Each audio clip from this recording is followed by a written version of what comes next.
Hello, Jeff here. As usual, I'm getting to this a little bit late. Had a pretty long day today. I'm tired and ready for bed. This way, I'll just think about the good as this pleasant weather we're having this week.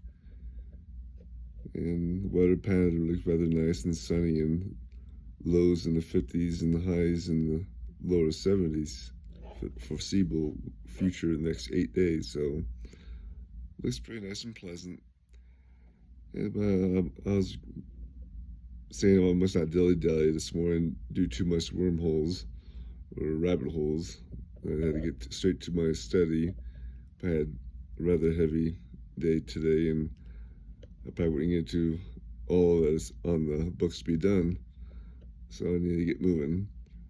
And I'll continue reading on the people of Ammon, who were previously, I was seeing how they previously made an oath not to shed the blood of other people, mortals. And with the war going on between the Nephites and Lamanites, they felt compelled in a way to renege on their oath to support the people who are supporting them in the defense of their nation. And did that sound reasonable? The Nephites were experiencing extreme difficulties and troubles, and here they were just sitting in the back, not contributing to the defense of the nation. And we make commitments, but events sometimes compel us to go against those commitments we once made. And I was reading about some words of wisdom from the ancient Roman time, where I believe Julius Caesar once said, "Without training, they lack knowledge. Without knowledge, they lack confidence. Without confidence, they lack victory." We must hold fast to our oaths, and turning from our oaths would destroy how we see ourselves and destroy our confidence in ourselves. And Haman was right in his opposition to them reneging on their oaths, no matter how just it seemed. We need the confidence to obtain the victory against Satan. And maybe always remember the whole what we profess or proclaim to believe. I was reading some President Holland quote from what Elder Richard L. Evans spoke some 60 years ago. I like this quote. It says, "Many of us profess to be Christians, yet we do not take him seriously. We respect him, but we don't follow him. We quote his sayings, but we don't live by them.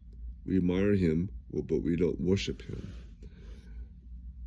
These few verses from the Revelation we've been reading this week seem to fit also in this line of thought.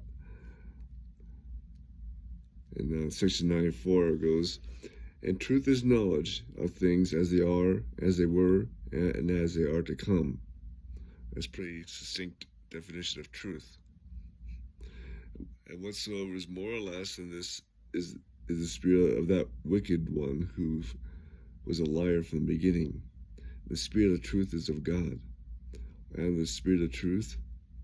And John bore record of me, saying, He received the fullness of truth, yea, even of all truth.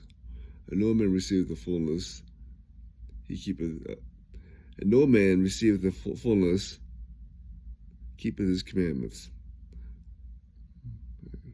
I should read that correctly. "He that keepeth his commandments receiveth truth and light, until he is glorified in truth, and knoweth all things."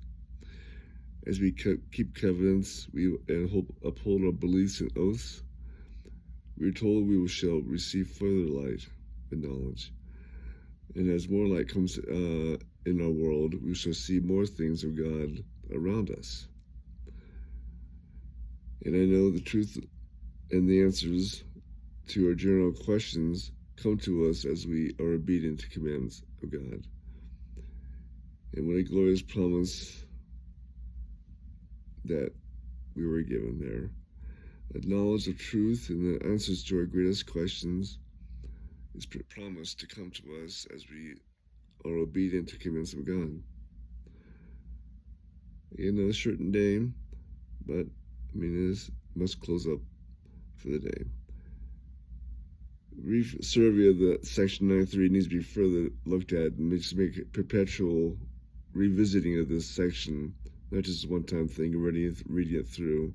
You read it through in under 5 minutes. But we need to make a study of it over the course of the year, not just this week. And I know these truths shown in this section are true, and they're revealing to the nature of God and our nature. And I say these things in Christ's name, amen. Good night.